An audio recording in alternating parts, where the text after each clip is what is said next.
সম্মানিত ভিউয়ার্স, আসসালামু আলাইকুম। আজকের আমি আপনাদেরকে দেখাবো বানারীপাড়া পৌরসভার ৮ নং ওয়ার্ডের রায়েরহাটে কুরিয়ানা সংযোগ সড়ক সংলগ্ন পরিবেশ দূষণ ময়লা স্তূপের চিত্র।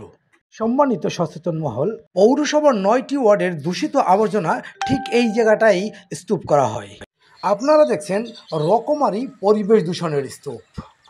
স্তূপকৃত এই আবর্জনার দুর্গন্ধ ছড়িয়ে পড়ছে গোটা এলাকায়, যে কারণে পরিবেশ দূষণের শিকার হচ্ছে পথচারী ও এলাকাবাসী। সম্মানিত ভিউয়ার্স, যারা এই এলাকায় বসবাস করছেন এবং যে সকল লোক এই এলাকা থেকে চলাচল করছেন, তাদের দুর্ভোগ এখন সীমাহীন। এলাকাবাসী সূত্রে যতদূর জানা গেছে, এই এলাকার মানুষ এখন বিতৃষ্ণ হয়ে মানববন্ধনের প্রস্তুতি নিচ্ছেন। দর্শক, এই ভিডিও চিত্র আপনাদের দেখানোর উদ্দেশ্যই হলো পরিবেশ দূষণের জনদুর্ভোগে পৌর কর্তৃপক্ষের নজরদারি।